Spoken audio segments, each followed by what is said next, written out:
Bem-vindo mais uma vez, estamos aqui nessa sala onde eu recebo você toda segunda-feira, esse ambiente onde eu trabalho e recebo os meus amigos, os líderes que caminham comigo.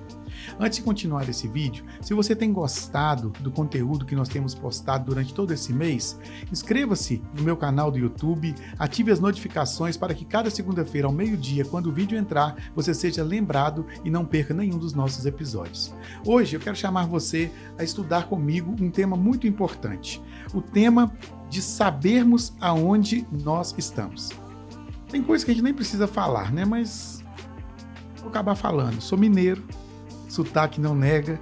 E o sotaque do mineiro é uma das coisas que nós mesmos nos divertimos muito, com piadas, com casos, né? Quem é de Minas, eu sou do interior de Minas, de Manhuaçu, tem o sotaque. Mas Minas tem o sotaque espalhado por todos os lugares por aí. E nós aqui de Belo Horizonte, que moramos em Belo Horizonte, temos essa característica de observarmos essa multiplicidade de sotaques. E nas palavras que a gente brinca, tem essa coisa de engolir as sílabas, da gente atropelar as palavras, muito comum aqui da nossa característica. E a gente brinca muito com a expressão assim, oncotô proncovô. Deixa eu traduzir isso para você em português, do mineirês para o português. Aonde que eu estou e para onde é que eu vou? Aonde você está? Essa é uma informação muito importante para o líder. Como você pode buscar um lugar para ir se você não sabe aonde você está? Nós precisamos de informações a respeito de onde nós estamos. Nós, líderes, precisamos saber a nossa posição. Você sabe com qual orçamento você trabalha na sua organização, na sua empresa, na sua igreja? Você sabe quantos membros tem na sua igreja, na sua equipe? Quantas células, quantos líderes trabalham com você? É muito complicado essa questão dos números, porque o líder, às vezes, ele é uma pessoa empolgada, ele é uma pessoa que trabalha mais firme, considerando o aspecto lúdico, bom nas palavras, mas muitas vezes negligente nos números. E quando você é negligente nos números, você acaba desconsiderando os dados importantes que ajudam a tomar as decisões. Nós precisamos ter acesso aos dados, nós precisamos ser criteriosos quanto aos dados.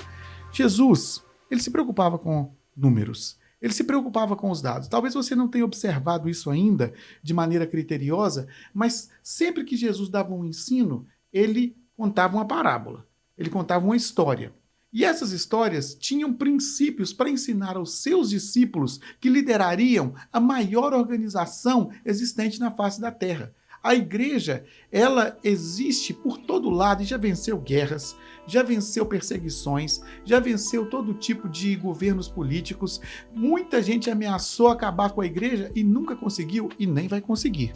E essa igreja teve o seu start a partir daqueles 12 discípulos que Jesus treinou. E ele contou para eles uma história que eu quero ler para vocês rapidinho. Ele diz assim: se alguém de vocês tem 100 ovelhas e perde uma, por acaso não vai procurá-la?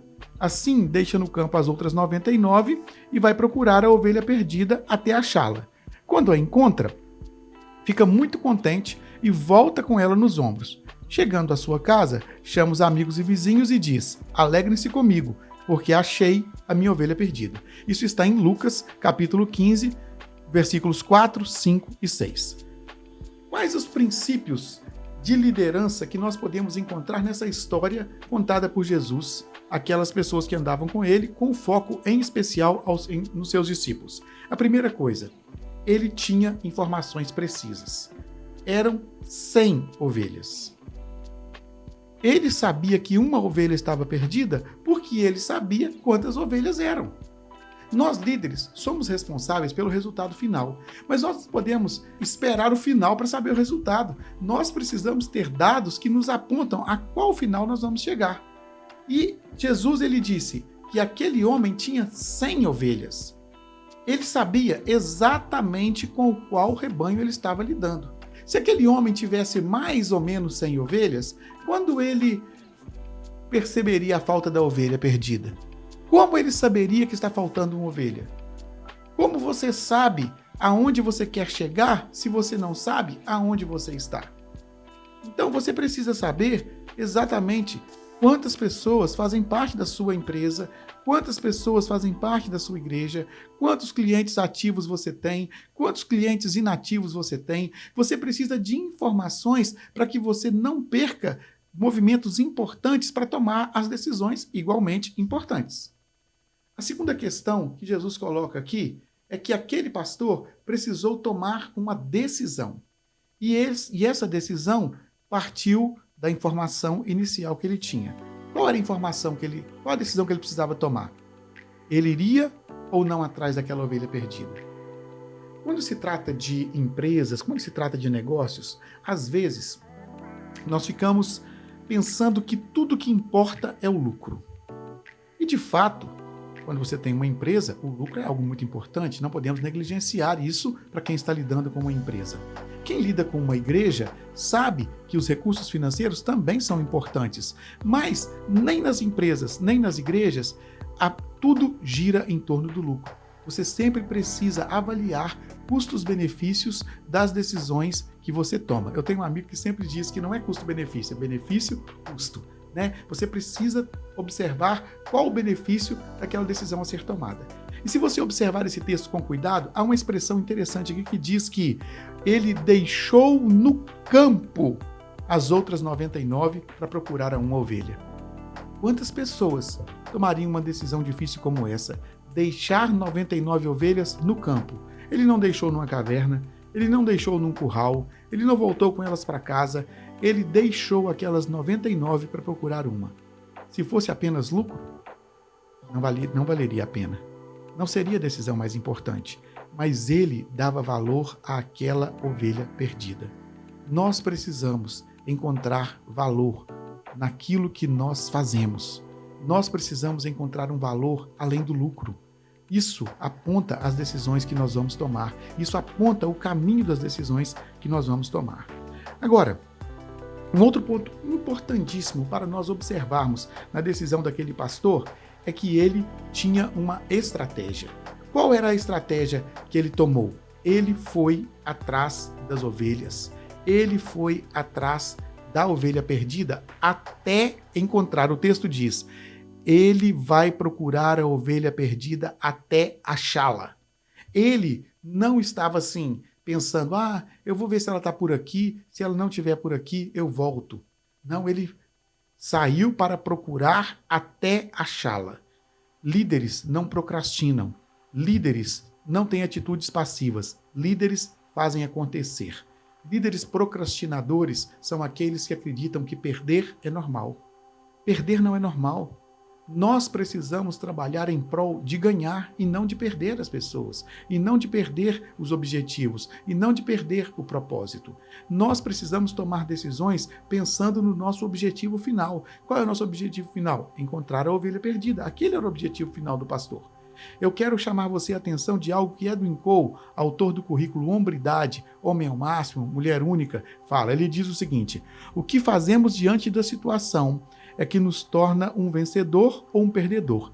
Vencedores não são aqueles que nunca falham, mas são aqueles que nunca desistem. Você tem desistido dos seus propósitos?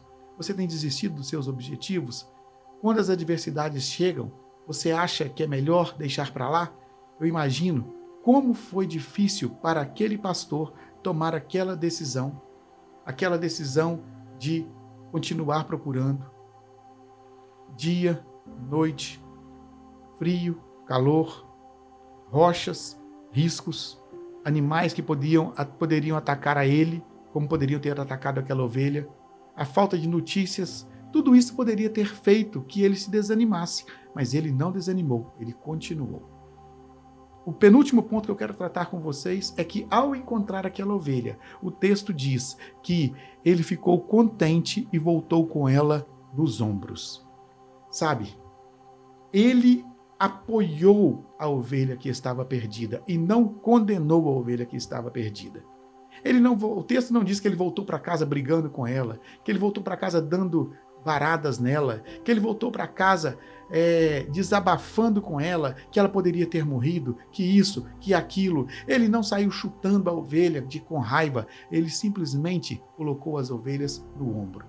Sabe, por mais que aquela ovelha tivesse tomado a atitude errada, eu afirmo a você que mesmo aquela ovelha esperando ser tratada com a vara, ela precisava mesmo era dos ombros. Muitas vezes, a sua decisão precisa ser apoiada naquilo que você tem que fazer e não naquilo que você tem vontade de fazer. Quantas vezes você está com vontade de brigar? Quantas vezes você está com vontade de falar umas verdades? Mas aquele momento difícil é momento de apoiar, é momento de dar consolo, é momento de dar apoio, para que numa próxima etapa você possa ensinar e corrigir de acordo com o que foi feito, de acordo com o que foi necessário fazer. Corrigir com a cabeça quente, na hora da raiva, na hora da ira, é o pior momento para que você tome esse tipo de atitude. E para terminar, eu quero falar sobre o final dessa história, quando o texto diz que, chegando na sua casa, ele chamou os seus amigos e os seus vizinhos e disse: alegrem-se comigo, porque eu achei a minha ovelha perdida. Aquele líder, aquele pastor, ele celebrou a vitória alcançada. Nós, líderes, precisamos aprender a celebrar, junto com as pessoas que caminham conosco, as vitórias que nós alcançamos. Sabe por quê? Porque a visão precisa ser contagiante. Uma liderança convicta, ela não esconde a visão, pelo simples motivo que a visão não cabe dentro dela. Ela precisa espalhar a visão, ela precisa compartilhar a visão. A visão não cabe dentro de você quando você é apaixonado por aquilo que você faz. Tenha bons números, tenha convicções, tenha estratégias, tenha processos, saiba a hora certa de corrigir e celebre as vitórias que você alcançou. Se você tem alguma dúvida e gostaria de compartilhar comigo, vá até o meu perfil do Instagram, deixe lá a sua pergunta, o seu comentário, ou então venha até aqui no nosso canal, nos nossos comentários no YouTube e deixe também a sua pergunta para que eu possa compartilhar com você aquilo que eu tenho aprendido sobre liderança. Deus abençoe você.